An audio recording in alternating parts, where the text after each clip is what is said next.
Thank you for joining me today. It's Brian Gubernick, and welcome to the No Days Off podcast, where we believe that every single day brings a new opportunity to get better. And I'll tell you, with a title for an episode like "The Error That You Are Making" and what you need to do about it, or the error you're making every single day and you don't even know you're making it, I better come with some value today to make such an accusation. There is an error that all of us make, and we don't even realize it. As a matter of fact, when I learned of this concept just recently, it was almost pretty obvious in hindsight that I've been violating this and was making this error day in and day out. I just never had it phrased in this way. And I'm hopeful that I could share with you what I learned and that it impacts you in the way it's impacted me. This error actually has a name. It's called the Fundamental Attribution Error, F.A.E. for short. And what F.A.E., the Fundamental Attribution Error, refers to is this tendency we all have for us to overemphasize personal characteristics or internal factors when explaining someone else's behavior, not our own, but someone else's behavior. And we actually end up underestimating the situational factors or external influences. In other words, we tend to believe that people's actions are more a result of who they are versus the situation that they're in. So stick with me. We're going to go through this. We're going to do a deeper dive and then we're going to talk about how to overcome it. So, the key aspects of FAE, of fundamental attribution error. Number one, it's overemphasizing dispositions. What I'm saying is when we observe someone's behavior, we're more likely to attribute it to their personal traits or to their beliefs or to their intentions. For example, if someone cuts you off in traffic today, you might immediately think in your head, oh, that guy's a jerk. But you do that instead of considering that they might be rushing to some sort of emergency. Does that make sense? Another aspect of FAE, underestimating situations. We often ignore or underestimate the external circumstances that might influence someone's behavior. So, if a team member happens to be late to a meeting, we just have a tendency to say, oh, that's because they're irresponsible or they don't care or they don't believe in what we're doing. But we're not considering that there might have been an unavoidable delay, maybe a major accident, or maybe there was even a personal emergency. So our default is to assume that they're late because of who they are and not what they may have experienced. An example of FAE. Let's imagine you're at Whole Foods, let's say, and you're standing in line, to check out. And you see a person, a few people in front of you in the line screaming at the cashier. Now, your immediate thought, and I'm going to guess many of you have seen someone being aggressive towards a cashier at some point in your life. Your immediate thought, I could say my immediate thought is, man, that person is rude. That person lacks self control. Like, who yells at a cashier? However, the reality is, I don't really know the situation that they've just experienced. I also don't know that maybe they just received some sort of incredibly bad news.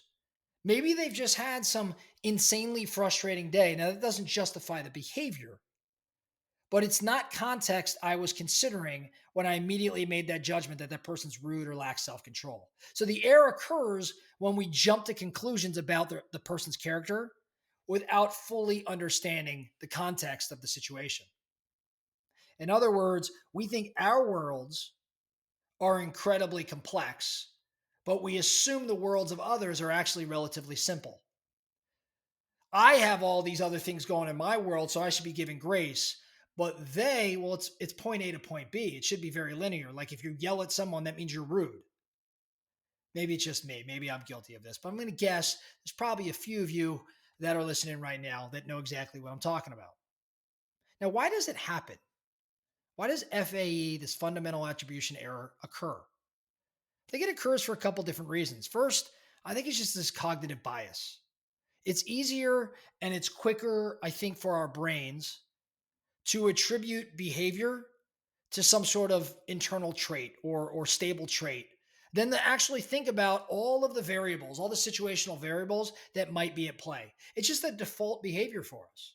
So it's this cognitive bias. I also think, believe it or not, maybe there's some cultural factors here.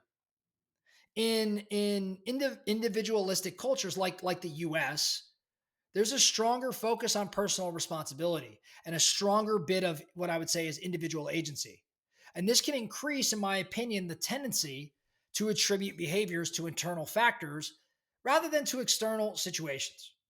Like we are just raised in such a way, we're not as community centric, we're more individualistic. And we think that, that it's a linear A to B, it's simple. And we don't really think about all the variables and the external situations.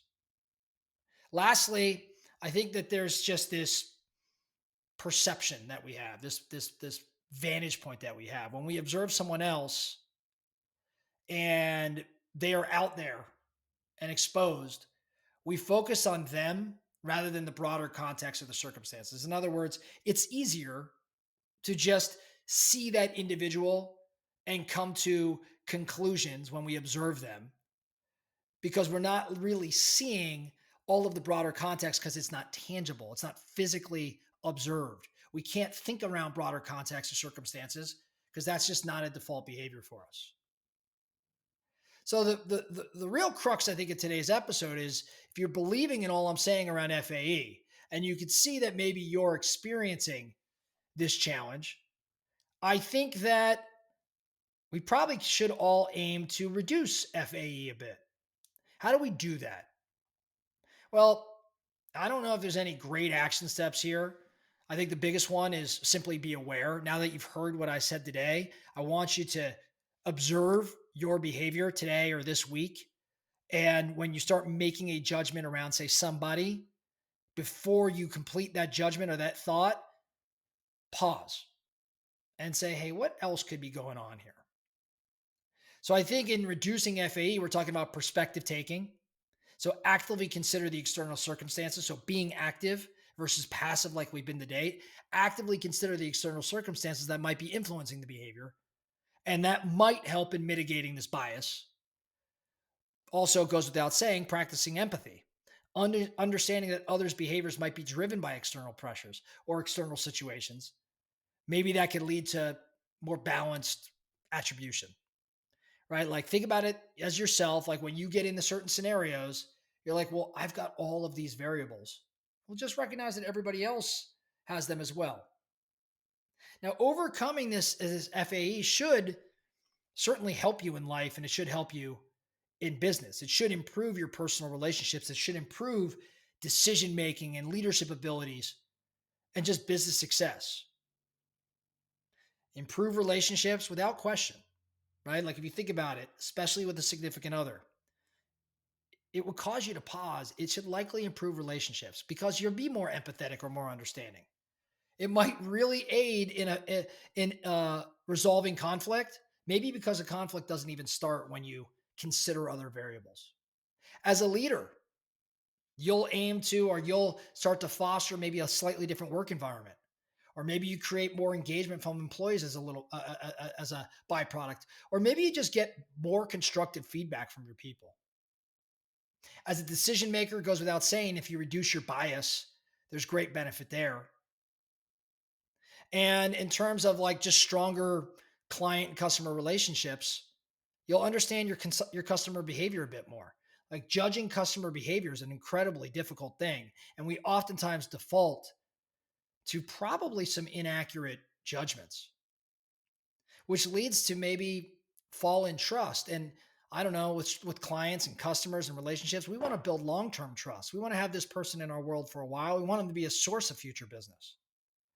So overcoming this FAE is a really big deal in my opinion. There's other variables here, things like maybe you're a better negotiator as a result. Maybe you have greater influence. Maybe your emotional intelligence increases. Maybe you're more resilient. Maybe you're better. You make start making better decisions in hiring and firing because you're aware of FAE.